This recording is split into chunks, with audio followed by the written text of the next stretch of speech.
자, 이제 209페이지 보면 건설계약이 있는데, 여기부터는 이제 기준이 많이 달라져 있어요. 그, 예전에 공부하셨던 분들이나, 이렇게 보시면은, 회계 처리도 굉장히 틀리고, 회계 처리도 틀리고, 굉장히 많이 틀려요. 이 건설계약이 옛날에는 이제 도급공사하고 아파트 분양공사 두 가지가 있는데, 분양공사는 이제 없어요. 분양공사는 완성기준을 사용하는 것이기 때문에, 우리가 이 대상이 아니에요. 그래서 판매기준이랑 적용만 끝나기 때문에, 이제 시험에 안 나올 거예요. 그래서 분양은 필요 없고 이제 도급이라는 것만 하면 돼요. 이제 처음 공부하시는 분들은 도급이 뭔지 분양이 뭔지 그것도 잘 모르잖아요. 네, 모르셔도 돼요. 여기는 이제 뭐만 하는 거냐면 건설계약만 하는 거예요.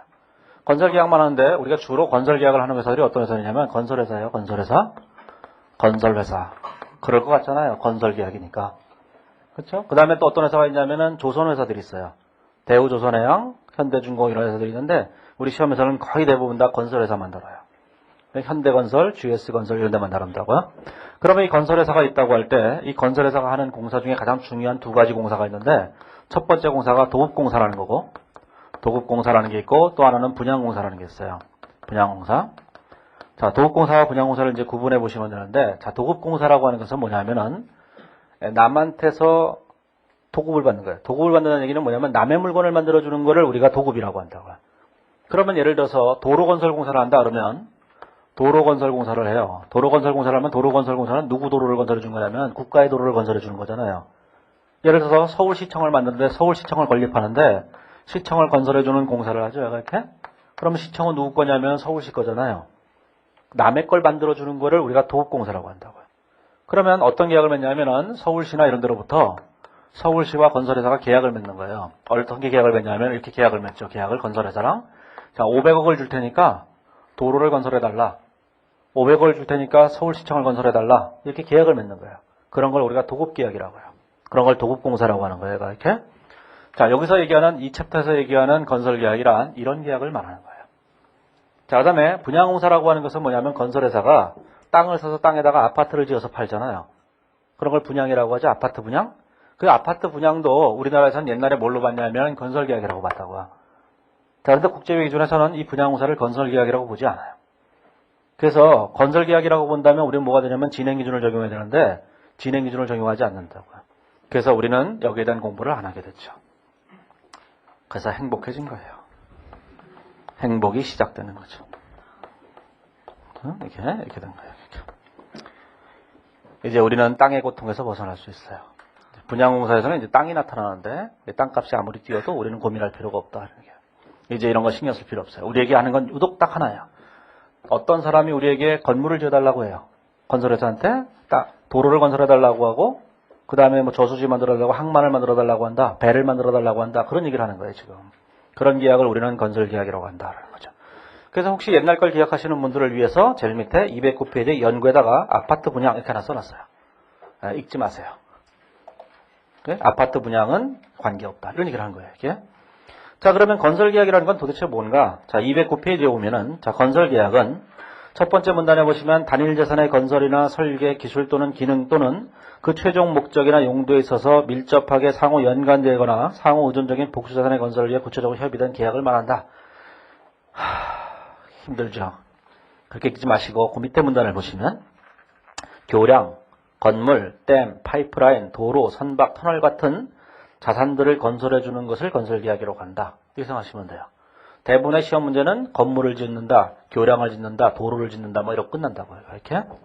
자, 그러면 뒤로 넘어가 보시면, 자, 뭐가 되냐면, 자, 계약 수익이라는 게 있고, 그 다음 211페이지 계약원가라고 있어요. 여기는 우리가 이제 건설계약을 하는 거니까, 자, 건설계약을 체결했다는 얘기죠. 자, 건설계약을 체결하는 거니까, 자, 우리가 예를 들어서 건설회사예요. GS건설이요. GS건설이 있죠. 자, 그러면 GS건설이 있는데, 자, 서울시에서 이런 얘기를 한 거예요. 서울시에서 GS건설한테, 자, 서울시청을 건설해달라, 이렇게 얘기한 거죠. 서울시청을 건설해달라, 이렇게 얘기한 거예요. 그러면 서울시청을 건설해주면 돈을 받기로 했잖아요. 얼마를 받기로 했냐면, 자, 1,000억을 받기로 했어요. 1,000억을 받기로 했어요. 그러면 GS건설은 이 건설만 했지만 서울시청만 완공해주면 1,000억을 받을 수 있다고요. 이 1,000억을 뭐라고 하느냐? 계약 수익이라고 하는 거예요. 물건 판값이에요. 물건 판값. 그러면 자, 계약 수익이 있겠죠? 자, 계약 수익이라고 하는 게 있어요. 계약 수익을 우리는 뭐라고 하냐면 1,000억이라고 하는 거예요. 이렇게 계약 수익을 다른 말로 계약 금액이라고 해도 좋고 옛날에는 도급금액이라는 표현을 썼어요. 근데 이 책에서는 일반적으로 도급금액 이런 표현을 안 썼어요. 왜냐하면 국제 기준에 있는 용어만 쓰기 위해서 전부 다 계약금액 이런 표현만 썼다고. 자, 그래서 이 1000억을 뭐라고 하냐면 우리가 계약금액이라고 하는 거고, 계약금액이라고 얘기하는 거예요. 이 계약금액을 우리가 계약 수익으로 인식할 금액이다 하는 게요. 수익으로 인식할 금액이다 하는 게요. 그냥 매출이다 이렇게 생각하시면 돼요. 그러면 이 GS건설에서 서울시청을 건설하는데 그냥 뭐 마음으로 건설하는 건 아니잖아요. 네? 마음으로는 다 우리 서울시청이죠. 그러면 안 되는 거예요. 자, 이제 건설을 하겠죠. 건설하게 되면 원가가 들어갈까요? 그렇죠? 시멘트도 들어가고 많이 들어가겠죠. 그런 걸 계약원가라고 하는 거예요. 계약원가. 계약원가 이렇게 얘기하는 거죠. 자, 계약원가로 얼마가 들어갔냐면은 한 800억 정도가 들어간다고 생각을 해보세요. 그렇죠? 그러면 GS건설은 이 서울시청 건설공사계획을 체결하면서 200억을 벌게 되는 거예요, 결과적으로. 자, 그러면 우리가 이 계약 수익을 수익으로 인식해야 되고, 계약 원가를 원가로 인식해야 되는 거예요. 이게 말하자면 뭐가 되는 거냐면 일반 회사 입장에서 할 때 매출이 되는 것이고, 이게 뭐냐면 매출 원가가 된다 그런 뜻이에요. 이렇게. 자, 그러면 이 매출과 매출 원가를 인식할 때 일반적인 재화의 같은 경우에는 물건을 판매하면 그때 수익을 인식하면 돼요. 그래서 매출 원가 이러면 되는데, 이런 계약, 건설 계약인 경우에는 얘가 장기간을 걸쳐서 이루어지기 때문에 2년이 걸릴지 3년이 걸릴지 잘 몰라요. 저기 무슨 새만금 이런 데는 뭐 10년도 걸리고, 환경단체에서 피켓을 내면 20년 걸리고 뭐 이러잖아요. 그리고 저기 뭐 진도 저쪽에 가보니까 이제, 방조제 만들어서 이게 갯벌을 전부 다 막아고 논으로 만들었던 걸 다시 갯벌로 만든다죠. 별걸 미친 짓들을 다 하고 있어요. 알고 보니까 갯벌이 더 좋았다는 거예요. 그래서 저기 진도인가 어디에서는 우리나라 최초로 간척한 거를 다시 다 헐어서 다시 갯벌로 만드는 작업을 시작하기로 했대요. 예. 신이 만들어 놓은 거를 건드리면 안 돼요. 그들은 다 지옥 갈 거예요. 추기경께서 돌아가시면서 얘기하셨잖아요. 뭐라고 했는지 기억이 안 나네. 예. 뉴스를 아직 못 읽었어요. 김수환 추기경이 선종하셨다 그러잖아요. 뭐에 이 분위기는. 또 천주교 신자 되신 분들은 아니 이거 내가 이 강의 들을 때가 아닌데 라고 가세요 빨리.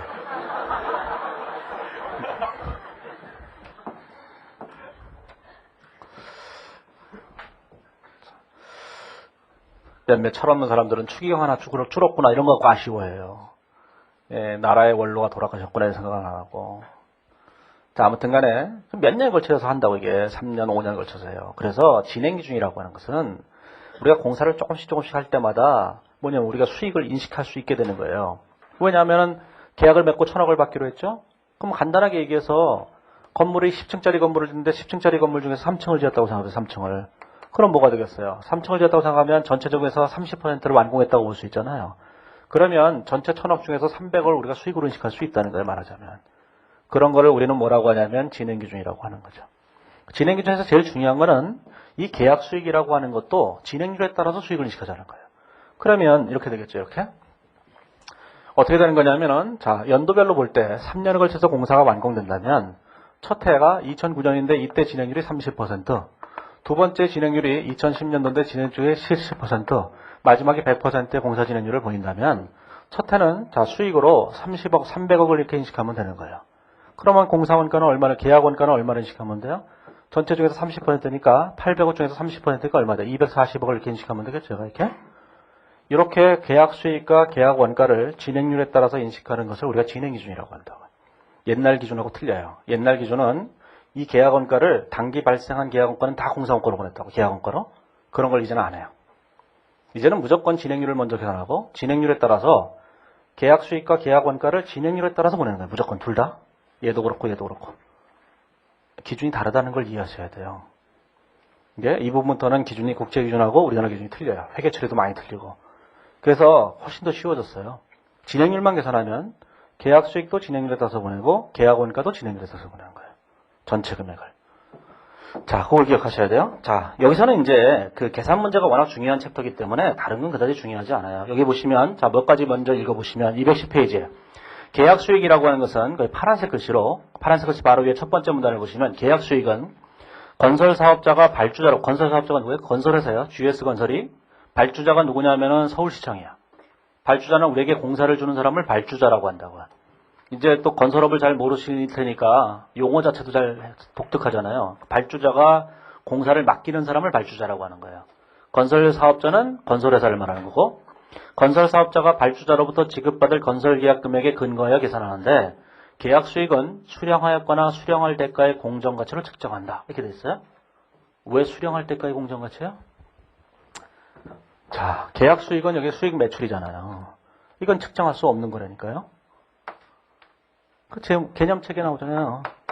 수익은 자본이에요, 자본. 자본은 자산 마이너스 부채로만 측정되는 거예요. 따라서 이걸 수익을 인식하게 되면 반대편에 항상 뭐가 있는 거예요, 이렇게. 그렇죠? 자산이 있는 거죠. 그래서 이 자산이 받을 때까지 공정가치인 거예요. 그 이해하셔야 돼요, 이게.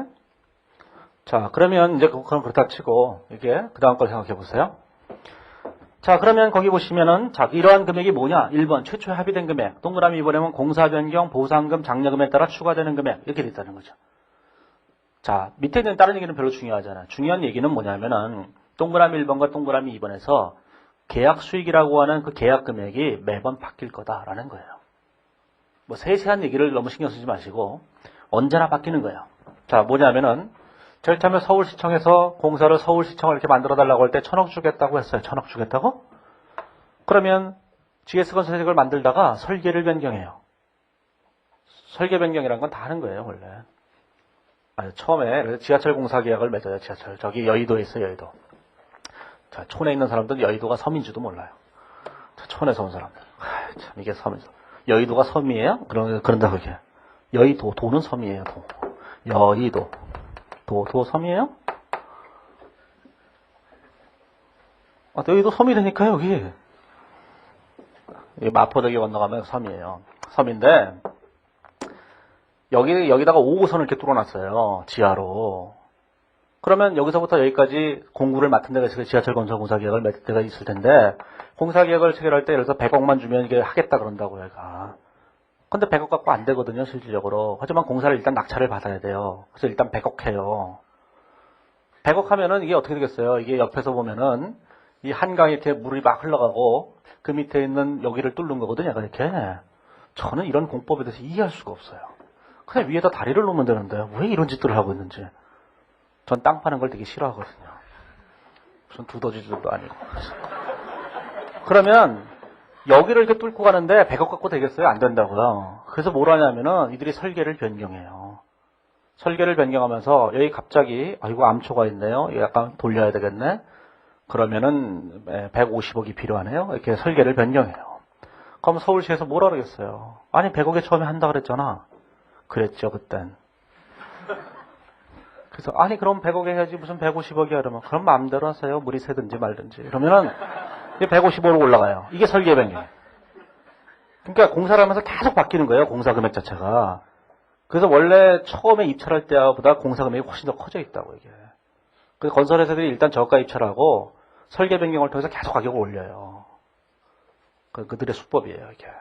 그렇다고 생각하시면 되고. 그 다음에 그거 말고 뭐냐면 보상금 있어요. 보상금, 장려금 있어요. 보상금이 뭐고 장려금이 뭔가. 자, 보상금하고 장려금이라고 하는 것은 장려금이라는 거 읽어보시면 돼요. 별거 아니고. 보상금이라고 하는 것은 계약 금액에 포함되어 있지 않은 원가를 보상받으려고 하는 금액을 말한다. 이렇게 돼 있죠. 그러면 계약 금액에 처음에는 포함되어 있지 않았는데 나중에 어떤 금액이 발생을 했는데 그 금액에 대해서 네가 또 보상해달라 이렇게 얘기하는 거예요. 예? 그게 보상이에요. 보상이라고 하는 것은 어떤 피해가 입었을 때 거기에 대한 걸 해주는 거고 장려금이라고 하는 것은 특정 성과 기준을 충족하거나 초과하는 경우 계약 건설사업자에 추가되는 금액을 말한다. 이렇게 되는데 이런 거죠 이게. 청계천 공사 계약을 하잖아요. 청계천. 예, 이 대통령이 그 청계천 공사를 했잖아요. 청계천 공사를 공원을 만들어 놨잖아요. 하천을 복원하라 그랬더니 이러다가 잡혀가겠네.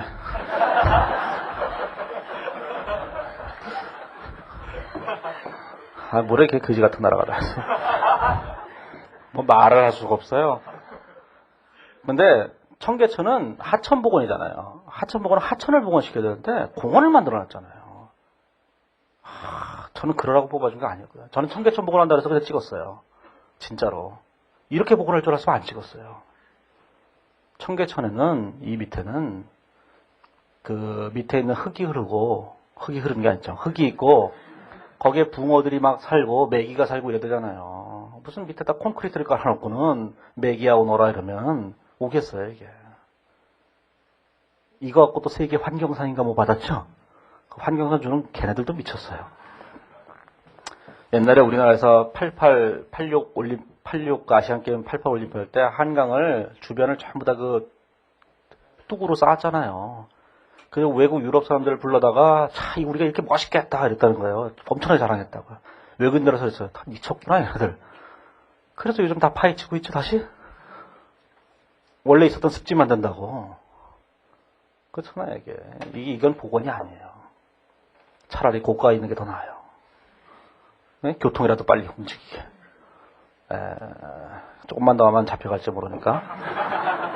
자, 그런데 여기다 이렇게 이걸 복원을 해야 되는데 시장 취임 예를 들어서 한 1주년 기념으로 이걸 딱 이게 여기다 행사를 하고 싶은 거예요.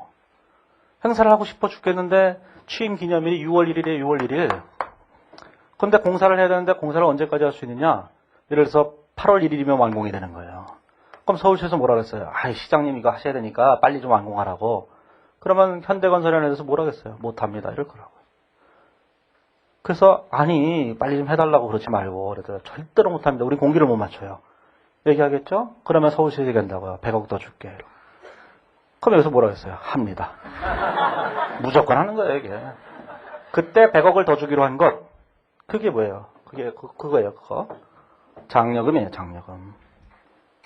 성과를 더 많이 달성했기 때문에 그래서 더 주는 돈이죠. 자, 여기서 장려금이 뭐냐, 보상금이 뭐냐, 뭐 공사 변경이 뭐냐 이런 건 중요하지 않아요. 그런 쓸데없는 데 신경 쓰지 마시고 계약 금액은 늘 변한다. 이거만 알면 돼요. 그리고 시험에서는 계약 금액이 얼마라고 딱 정해줘요. 정해주는데 그 계약 금액이 바뀌는 걸 여태까지 한 번도 출제한 적은 없지만 계약 금액이 바뀔 수도 있다는 생각을 하셔야 돼요. 언젠가 누군가가 나와서 계약금을 바꿔버려요. 그렇죠? 그럴 수 있는 거니까 계약 금액은 늘 바뀐다 이런 생각만 하시면 돼요. 어떤 형태가 됐든지 간에. 예? 자, 계약 원가라는 게 있어요. 자, 계약 원가라는 건 뭐냐? 거기 보시면 자, 동그라미 1번에 보면 계약 직접 원가, 계약 공통 원가, 계약 조건에 따라서 발주자에게 청구 가능한 기타 원가 이렇게 돼 있죠? 이거는 나중에 원가회계를 공부하시면 잘 하실 수 있는데 여기서는 아직 원가회계를 공부하지 않으신 분들도 많이 있을 테니까 우리가 이게 원가회계의 영역이에요. 자, 원가회계에서는 뭐라는 거냐면 제조회사에 대한 얘기를 하는 거거든요. 제조기업에 대한 얘기를. 그러면 제조기업에 대한 얘기를 할 때 생각을 해보세요. 제조기업이 있다고 할 때 자동차를 만드는 현대자동차가 있어요.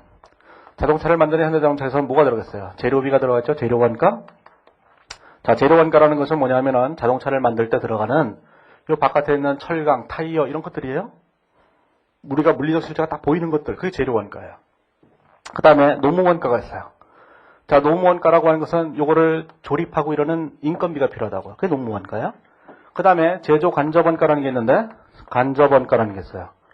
이 제조간접원가라고 하는 것은 무엇을 말하냐면은 이 자동차 같은 걸 만드는데 공통적으로 필요한 원가들을 말하는 거예요.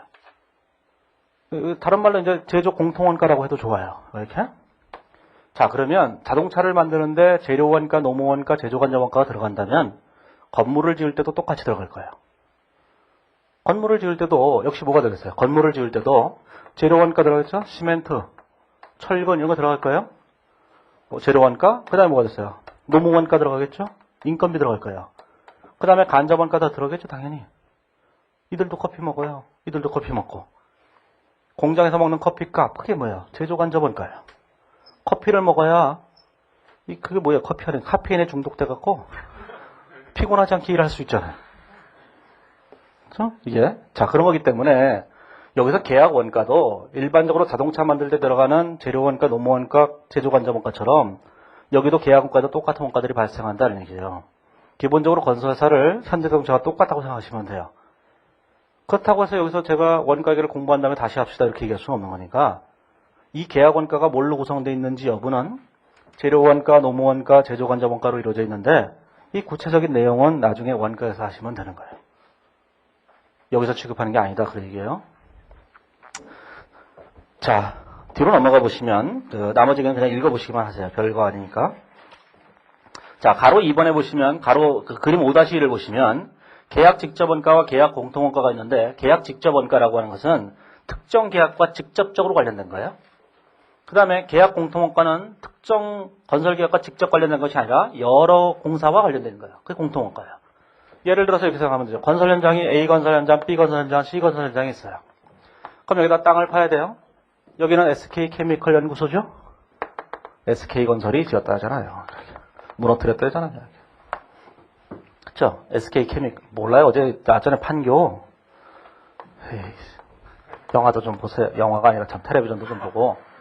여기다 이게 짓잖아요. SK 뷰도 짓고. 지을 거 아니겠어요? 지을 때, 여기다 콘크리트나 철근 이런 거는 직접적으로 들어가겠죠? 이게 직접 원가예요. 콘크리트를 여기다 기둥이 세워졌는데, 여기다가 철근을 빼다가, 다른 데다 또 바꾸고 세울 수는 없잖아요. 한 군데만 딱 세우는 게 직접 원가예요. 자, 간접 원가는 여기다가 땅을 파야 되는데, 포크레인 기사들이 여기다 땅을 파잖아요. 그렇죠? 그럼 그게 간접 원가예요. 공통 원가예요. 포크레인 기사가 여기 땅 판다면 여기다 묻는 게 아니잖아요. 이번엔 묻었지만 묻는 게 아니죠. 이게 여러 군데 사용하는 걸 공통 원가. 한 군데만 사용하는 직접 원가예요. 그 직접 원가, 공통 원가 이렇게. 자, 그런 것들이 다 모여서 재료 원가, 노무 원가, 제조 간접 원가를 이루는 거예요. 자, 그런 건 원가에 계산하는 거다 이런 얘기죠. 예? 자, 그래서 여기서는 이제 그 이상은 필요 없어요. 다만 우리는 뭐냐면은 이것이 재료 원가가 됐든 노무 원가가 됐든 간접 원가가 됐든 간에 이 세 금액을 다 합한 금액이 얼마라고 주어져요. 이렇게 좋은 데가 어디 있어요? 그냥 다 줘요. 원가액에서 한 달 내내 주고라고 했던 걸 우리는 자, 그 금액이 얼마라고 친다. 이러고 끝나는 거예요. 자, 그러니까 이 금액이 있다는 거예요. 그러니까 이 금액을 계산하는 건 신경 쓸 필요 없어요. 항상 주니까. 자, 그 다음에 거기 보시면 가로 2번에 보면 계약에서 제외되는 원가가 있죠. 또 네 가지가 있죠. 시험에 내면 나쁜 사람들인데 항상 오지선다라는 걸 기억하세요.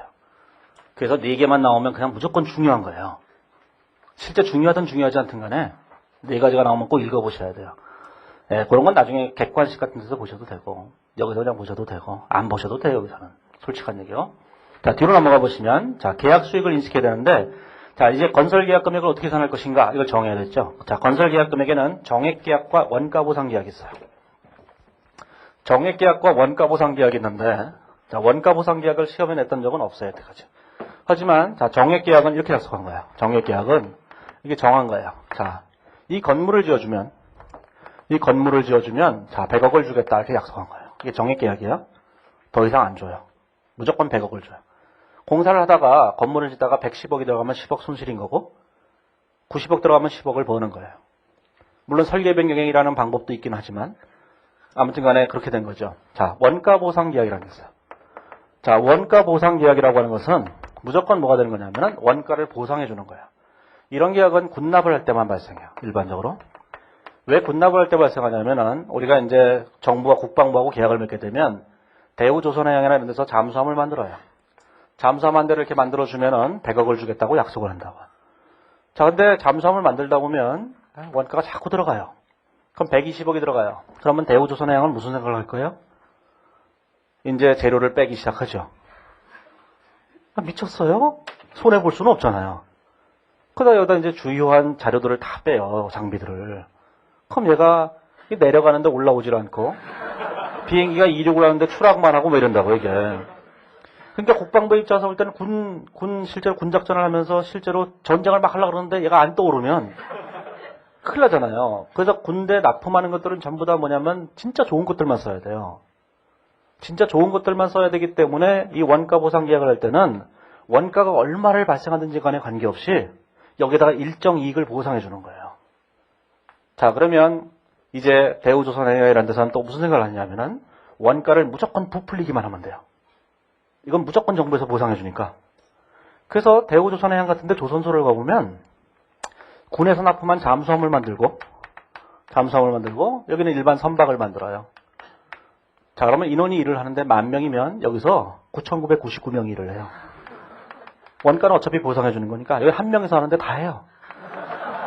한 명에서 1년에 선박을 5,000개를 만들어내요. 9,999명에서 잠수함을 그냥 2년에 걸쳐서 만드는 거예요. 여기는 잠수함 하나 만드는데 무슨 5억 톤이 필요해요. 철강이. 여기는 철강도 없는데 그냥 다 만들어져요. 그래서 가끔씩 감사원에서 가서 감사를 하러 가면은 이 원가 계산을 다 엉터리라는 거예요. 그래서 추징금을 매기죠. 그래서 가끔씩 다 그래요. 뭐 대우조선해양, 현대중공업, 삼성중공업, 두산중공업 다 똑같아요. 다. 누구를 예외라고 할 수 없어요. 그래서 과징금으로 어떤 회사는 1,000억 이렇게 부과를 받아요. 그래도 행복하죠. 2,000억을 남겼는데. 이걸로 2,000억을 남겼는데 1,000억이 부과됐으니 1,000억이 남았잖아요. 요즘 같은 데 보면은 그 소비자 고발 이런 걸 보면은 예, 뭐 미국산 쇠고기를 막 속이고 팔고 이러잖아요. 되게 답답해 죽겠어요. 그냥 죽여버려요. 복잡 회상하지 말고. 죽여버리는 게 너무 심하면 이 그 원산지 증명을 속이면 그냥 사업 허가를 취소하는 게 그냥 영업정지 한 달 이러니까 또 하잖아요. 속 터지지 않으세요? 그냥 이제 그냥 그만하세요. 식당은 이게 문 닫게 하면 끝나는 거예요. 그러면 절대로 안 할 거예요. 그렇죠? 근데 그동안 1억 원어치 남겼어요. 근데 과태료가 얼마예요? 500만 원. 그 다음에 한 달 영업정지. 한 달 영업정지 나면 5천만 원 손해봐요. 4,500만 원 남았잖아요. 다음 달에 또 하는 거죠. 그렇죠? 뭐 저는 뭐 죽이는 걸 원하는데 그 뭐 저는 너무 과격한 사람이라서 그런 거고. 자, 아무튼 간에 그게 원가 보상 계약이에요. 원가 보상 계약은 절대로 손실이 나지 않아요. 무조건 이익만 나는 공사예요. 시험에서는 잘 안 내요. 신경 쓸 거 없어요. 시험에서는 대부분 다 정액 계약만 내요. 여태까지는 100% 다 정액 계약만 냈어요. 그리고 나중에 가보시면 혹시라도 만에 하나, 100 중 하나, 만 중에 하나 그 건설 계약에서 원가 보상 계약을 낸다 하더라도 다 푸실 수 있어요. 왜냐하면 뭐만 계산하면 돼요? 계약 수익이 얼마인지만, 계약 금액이 얼마인지만 계산해내면 되거든요. 원가만 알면 자동적으로 계산할 수 있어요, 전부 다. 원가 금액 플러스 얼마 이렇게 되는 거니까. 그렇죠? 그러니까 그런 거 신경 쓰지 않으셔도 돼요, 지금은. 자, 그러면 이번에 보면, 자, 수익을 어떻게 인식할 것인가 라는 거죠. 자, 수익을 인식하는 방법은, 자, 건설계약 그 밑에 그림이 있어요. 그림을 보시면, 그림 5-2에 보면, 이 건설계약의 결과를, 자, 이 건설계약의 결과죠. 이 건설계약. 자, 계약의 결과가 있어요. 자, 결과를 첫 번째, 자, 신뢰성 있게 추정할 수 있는 경우. 신뢰성 있게 추정할 수 있는 경우가 있고, 자, 신뢰성 있게 추정할 수 없는 경우가 있고 두 가지가 있어요. 자, 신뢰성 있게 추정할 수 있으면 수익을 진행 기준에 따라서 인식하는 거예요. 진행 기준에 따라서. 자, 신뢰성 있게 추정할 수 없다면 진행 기준을 적용할 수 없는 거예요. 그렇죠? 예, 이걸 기억하셔야 돼요.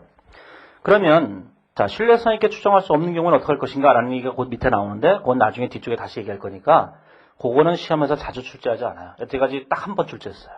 계산 문제로 딱 한 번. 말로 하는 문제로는 한 2-3번 정도 냈는데 그건 용역제공 쪽에서 냈기 때문에 거기에 얘기하는 그 그림 5-2에 있는 요 밑에 있는 얘기가 있잖아요. 이게 무슨 얘기냐면은 앞에서 얘기했던 이 얘기랑 똑같은 거예요. 어디냐면은 앞으로 다시 가보시면 그 175페이지에 있는 제일 밑에 있는 가로 4번 있죠? 가로 4번에 175페이지를 잠깐 보세요. 거기 보시면 가로 4번에 용역 제공 거래 성과를 신뢰성 있게 추정할 수 없는 경우 이렇게 돼 있죠? 그 얘기랑 요 얘기가 똑같은 거예요. 예?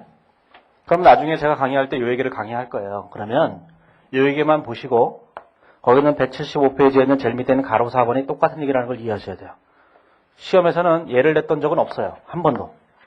그런데 거기는 175페이지에 있는 거기 가로 4번에 있는 거는 한 3번 정도 냈어요.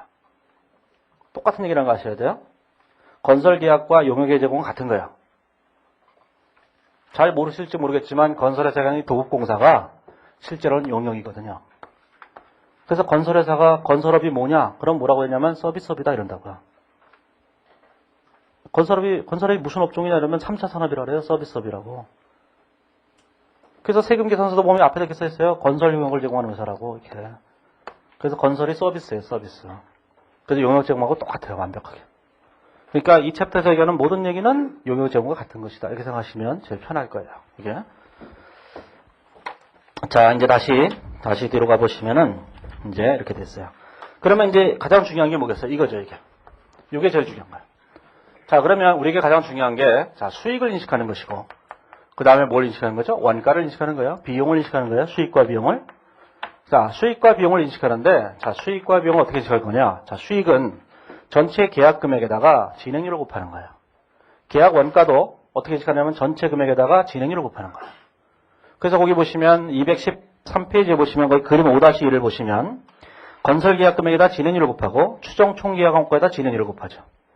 자, 여기다가 뭐예요? 자, 건설계약 금액이 있어요.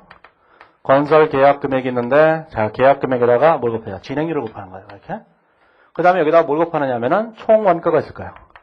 총공사 원가가 있어요. 계약 원가가 있다고요. 총계약 원가. 옛날에는 이제 공사 원가라 했으니까. 자, 총계약 원가에다가 진행료를 곱하는 거예요. 그러면 요 금액에다가 요 금액을 빼게 되면 뭐가 되냐면 공사이익이 얼마다 이렇게 산다는 거죠. 무조건. 그렇죠? 자, 그러면 이제 뒤로 넘어가 보시면 그러면 이제 가로 3번에 오면 자, 어떤 때 진행 기준을 적용할 것인가? 그죠? 진행 기준의 적용 요건은 어디서 했었어요? 여기서 했었죠. 저 예전 챕터에서 저번 주에 할 때 자, 재화는 판매 기준을 적용한다. 용역은 진행 기준을 적용한다. 그 다음에 건설계약도 진행 기준을 적용하죠. 이렇게. 그러면 진행 기준을 적용하는 요건에 여기 네 가지가 있었죠. 요 네 가지 얘기와 여기서 얘기하는 네 가지 얘기는 똑같은 거예요. 똑같아요, 완벽하게? 뭐라고 써있어요? 이쪽에서는 용역 제공과 관련하여 이렇게 써있고 이쪽은 건설계약과 관련하여 이렇게 써있는 거예요. 두 개를 비교해 보셔도 되는데 똑같다는 거 아실 거예요. 그래서 둘 중에 하나만 하시면 되겠죠. 이중으로 하는 건 바보 같은 짓이에요. 하나만 하면 자동적으로 돼요. 그러니까 이걸 외우든 이걸 외우든 둘 중에 하나만 외우시면 되는 거예요. 주관식 나중에 쓰실 때 객관식에서는 구분만 할 줄 알면 되고 몇 번 보시면 자동적으로 하시게 될 거예요. 자, 그 다음에 214페이지에 보면 진행 기준의 장단점이 있는데 뭐 장단점은 대부분 다 2차용이에요. 장단점은 그냥 읽어보시고 나중에 2차 하실 때 보셔도 되고 자, 이제 5번에 진행률을 계산해 보는 거죠. 자, 진행률을 어떻게 계산할 것인가? 자, 진행률을 계산하는 방법의 기준에서는 그게 이제 세 가지 얘기를 써놨어요. 동그라미 1번에 누적 발생 계약 원가 기준. 그 다음에 그 동그라미 2번에 보면 수행한 공사의 측량. 그 다음에 3번에 계약 공사의 물리적 완성 비율. 이런 걸 정해놨거든요. 근데 그 바로 위에 보시면 문단에 뭐라고 되어 있냐면 위에 세 번째 줄에 기성금과 선수금은 흔히 수행한 공사의 정도를 반영하지 못한다. 이게 뭐야? 이 얘기는 앞에서 했던 175페이지에 있던 175페이지에도 있었잖아요. 175페이지에 있었던 파란색 글씨. 175페이지 중간쯤을 보시면 파란색 글씨로 중도금이나 선수금은 진행률로 사용하는 것은 적절하지 않다 이렇게 되어 있죠? 그랑 똑같은 거예요. 그 문장 같은 문장이에요. 여기는 기성금과 선수금 이런 표현을 써놨지만 같은 표현이에요. 그 얘기는 뭐냐면 선수금이나 기성금이라고 하는 것은 자, 서울시청에서 1,000억을 주기로 했잖아요. 건설공사를 할 때. 1,000억을 주기로 했는데 그 1,000억 중에서 올해 얼마를 줬냐면은 500억 줬다는 거예요.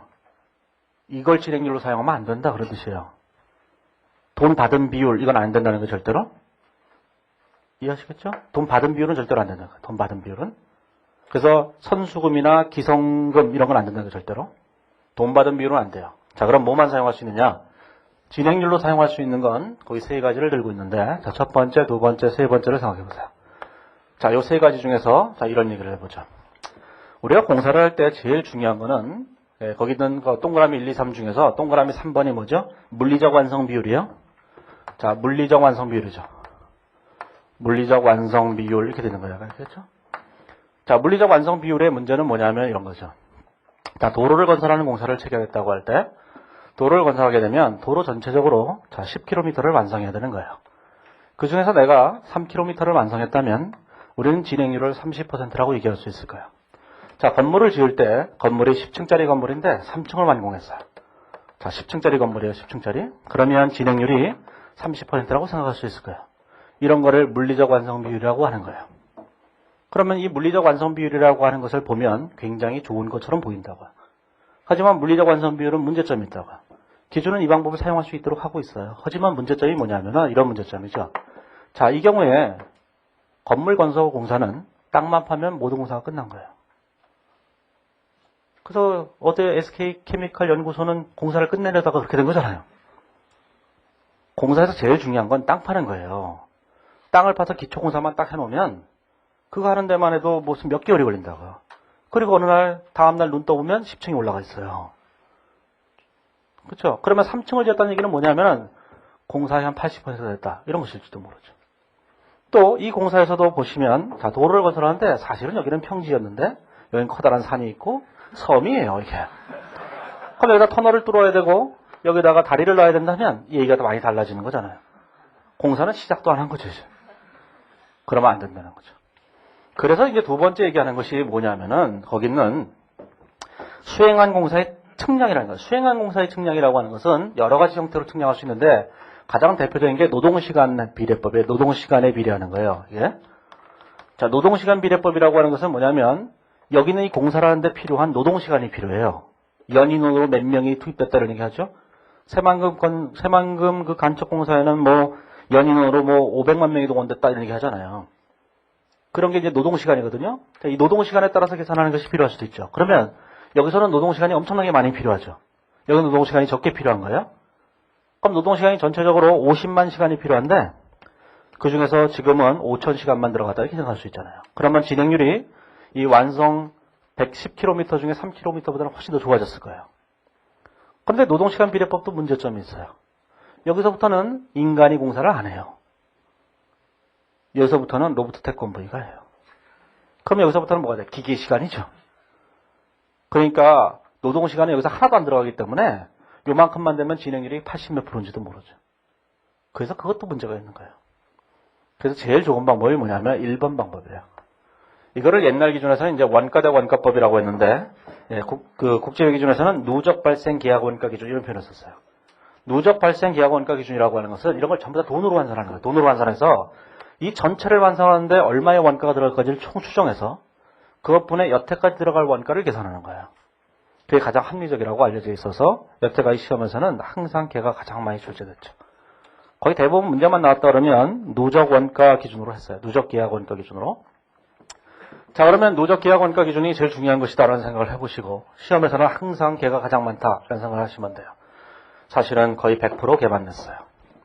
자, 그러면 그 원가 대 원가법이라고 하는 건데 소위 이걸 국제회 기준에서는 누적 발생 계약 원가 기준이라고 얘기하는 거야. 용어는 별로 중요하지 않아요. 용어를 신경 쓰지 마시고. 자, 그러면 진행률을 어떻게 계산할 수 있냐면 이렇게 계산할 수 있어요. 진행률이라는 건 자, 공사를 전부 다 완공할 때 들어갈 전체 원가가 있을 거예요. 그 중에서 올해 들어가는 원가가 있어요. 자, 2009년도에 100원의 원가가 들어갔어요. 근데 앞으로 들어갈 원가도 있을 거예요. 자, 앞으로 공사를 끝낼 때까지 들어가는 원가가 예를 들어서 400원쯤 들어간다 이렇게 얘기한다면 우리는 전체 공사 원가가 얼마라고 얘기할 수 있냐면 500원이라고 얘기할 수 있고 전체 공사 원가 중에서 이만큼이 실제 발생한 거잖아요. 그래서 진행률이 20%다 이렇게 얘기할 수 있을 거예요. 그래서 진행률은 어떻게 계산하냐면 이렇게 계산하죠. 자, 총 계약 원가에서 총 계약 원가예요. 자, 이거는 이제 추정한 금액이에요. 추정치. 자, 이거 추정치. 추정 총 계약 원가분의 뭐냐면은 누적 공사 원가야. 누적 계약 원가. 자, 누적 계약 원가는 여태까지 발생한 원가라는 뜻이에요. 예를 들자면 자, 첫 해라면 이렇게 됐겠죠. 500분의 100 이렇게 됐겠죠. 자, 500분의 100 이렇게 됐을 거예요. 첫 해라면. 자, 그런데 두 번째 연도가 됐다면 자, 두 번째 연도가 됐다면 이때 실제로 발생한 원가가 또 있었을 거예요. 이때 200원이 발생했다고 생각해 보죠. 근데 전체적으로 발생하는 원가는 또 다를 거 아니겠어요. 앞으로 발생한 원가는 금액이 또 달라졌겠죠. 이 금액이 예를 들어서 250원쯤 된다면 다 합치면 얼마가 되냐면 450원이 들어갈 거예요. 550원이 들어가죠. 550원. 그러면 이번에는 얼마 되냐면 550원분에 얼마냐면 300원 이렇게 되는 거예요. 전년도에 100원이 들어갔고 올해 이미 200원이 또 들어갔잖아요. 이렇게.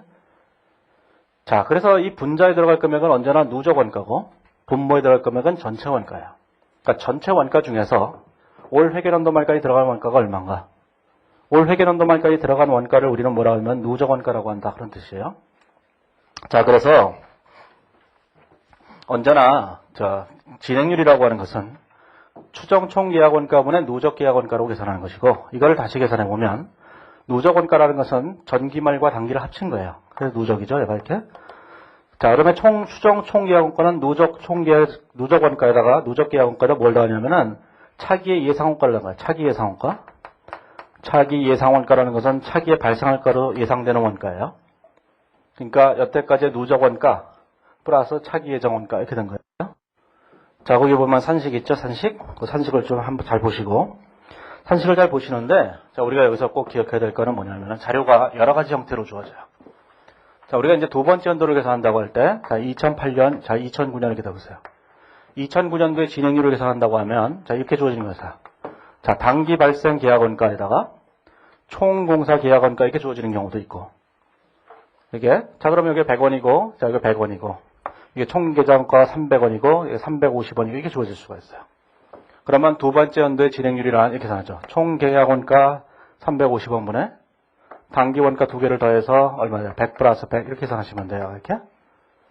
자, 근데 자료를 줄 때 이렇게 안 주고 이렇게 줄 수도 있어요. 얘를 단기로 안 주고 누적으로 줄 수도 있어요. 누적으로 주게 되면 얘가 200이 되는 거예요. 이렇게. 그러면 두 번째가 되면 여기 200이 되겠죠? 또 이렇게 줄 수도 있어요. 자, 총으로 안 주고 차기 이후를 주는 경우도 있어요. 이렇게. 자, 종류별로. 그러니까 단기에 발생원가를 줄 때 누적으로 줄 수도 있고 단기만 줄 수도 있고 요 밑에 걸 줄 때 차기를 줄 수도 있고 총액을 줄 수도 있고 거기에 따라 적절하게 변형해서 사용하셔야 돼요. 그래서 이제 이 책의 예제는 그냥 뭐 다양하게 그냥 주고 있어요. 편한 대로 찾아서 쓰시면 돼요. 답을 맞추게끔 찾아 쓰셔야 되죠. 자, 그러면 이게 진행률을 계산하시기만 하면 돼요. 자, 좀 이따 이제 해보시면 아실 테니까. 자, 그 밑에 보시면 215페이지에 보시면 박스 바로 밑에 뭐라고 되냐면은 누적 발생 계약 원가에는 수행한 공사를 반영하는 계약 원가만 포함한다. 그 얘기는 뭐냐면은 실제로 공사할 때 땅 파는 데 들어가는 것만 필요하다 그런 얘기예요. 그러면 커피 값이 무슨 땅 파는데 커피를 먹어야 카페인에 중독돼서 힘들지 않게 땅을 판다니까요. 네? 그러니까 철저하게 재료 원가, 노무 원가, 그 다음에 제조 간접 원가, 실제 그거를 만드는데 들어가는 것만 따지겠다는 거예요. 그러면 그거를 실제로 만드는데 들어가지 않는 것들이 있어요. 여러 가지가. 그런 건 다 제외시키겠다는 거죠. 그 가장 대표적인 것들이 여러 개가 있는데 그건 뒤쪽에 나와요. 우리는 여태까지 뭐만 하냐면은 실제 발생한 것만 포함한다는 얘기예요. 수행한 공사. 수행한 공사라는 표현은 실제 땅 파는 데 들어간 것만 필요하겠다. 그런 뜻이에요. 자, 그래서 215페이지에는 그 예를 들어놨는데 동그라미 1번과 동그라미 2번 같은 거는 포함해서 안 된다. 그런 뜻이에요. 자, 동그라미 1번은 뭐냐면은 뭐 별로 중요한 건 아닌데 동그라미 1번은 뭐냐면 현장에 인도됐으나 아직 사용하지 않은 것. 동그라미 2번에 보면 하도급 계약에 따라서 하도급자에게 선급한 금액. 그 간단하게 그냥 설명해 보면 이런 거예요. 별로 중요한 건 아닌데 뭐냐면은 그 전체적인 이제 개념을 이해할 필요가 있어서 얘기하는 것일 뿐인데 첫 번째가 뭐냐면은 우리가 회사가 GS건설이 아까 GS건설이 서울시청을 건설하기로 했잖아요. 그것도 기억을 못한단 말이에요. 아까 GS건설이 하기로 했어요. SK는 SK케미컬 그 공사를 했고 그럼 GS건설이 그 공사를 하기로 했는데 서울시청에다가 벽돌을 쌓아놨어요. 사용하려고. 벽돌을 쌓아놨으니까 벽돌을 돈 주고 사왔겠죠. 이 벽돌이 공사 원가에 계약 원가에 포함되는 거냐? 진행률 계산에 포함되지 않는다는 얘기예요. 아직 사용이 안 됐기 때문에. 아니, 그다가 여기다가 모래를 쌓아놨어요. 모래를 시멘트랑 섞어갖고 이거 발라야 되잖아요. 아직 안 발랐잖아요. 걔는 아니다. 그런 뜻이에요. 실제로 사용이 돼야 되는 거예요. 사용이.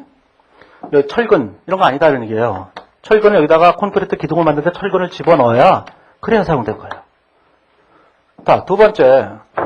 GS건설에서 이 서울시청을 만드는데 인테리어를 해야 돼. 인테리어를. 근데 인테리어를 GS건설이 자기네가 직접 할 수 없거든요. 그래서 이제 인테리어 전문업체에다 맡긴다고요. 인테리어 전문업체에다 맡길 때 인테리어 전문업체에서 얘기를 하겠죠. 이 전체적인 중에서 인테리어를 이 회사한테 맡기는 걸 우리가 하도급이라고 하는 거예요. 도급을 밑에 또 주는 거예요. 원래 어떤 사람이 여기다가 발주를 하고 그럼 이 회사가 공사를 맡아요. GS건설이. GS건설이 다른 회사한테 또 맡겨요. 이런 걸 하도급이라고 한다고요. 이 하도급에다 또 도급을 주고 또 도급을 주는 거예요. 하도급, 제2도급, 제3도급 그러나 뭐 아무튼 뭐 도급을 계속 주는 거예요. 그러면 이윤을 중간에다 계속 이윤을 먹어야 되니까 마지막에서는 원가도 안 남죠. 그래서 이제 그 건물을 짓자마자 무너지는 거예요. 그래서 추석 때나 되거나 경기가 어려워지면 이 사람들한테 건설 대금을 지급 안 하거든요. 그래서 이제 하도급 대금을 빨리 지급하라. 정부에서 얘기를 하는 거죠. 그렇죠? 뉴스에 많이 나오잖아요. 하도급 대금을 빨리 지급하라고 하고 요즘은 빨리 지급해요. 아파트로. 이게 지급하죠. 자, 그러면 이 인테리어 업체한테 하도급을 줄 때 10억에 주기로 했어요. 10억에. 근데 인테리어 업체가 얘기를 하는 거예요. 돈 좀 미리 좀 달라고. 나 돈 없으니까 계약금으로 1억 원만 미리 달라. 이게 얘기하겠죠. 그럼 계약금으로 1억 원을 주잖아요. 이게 하도급자한테 선급한 금액이에요. 근데 하도급자는 뭘 했죠? 아무것도 안 했어요. 걔는 공사원가가 아니다는 게요. 그러면 얘는 언제 계약원가가 돼요? 얘는 인테리어 업체가 인테리어를 할 때 계약권가 되는 거예요. 하도부까지 얘기하면 너무 긴 얘기가 되니까. 그러니까 실제로 뭐예요? 이 건설 현장에 실제 공사로 원가로 다 투입이 돼야 돼요. 그래야지 공사원가다. 그런 뜻이에요. 그렇죠? 자, 뒤로 넘어가 보시면, 자, 이제 진행기준의 적용이라는 게 있는데, 자, 이제 건설계약의 회계 처리가 있어요. 자, 이 얘기를 하면 오늘 집에 못 가요. 그래서, 216페이지부터는 내일 얘기를 하죠.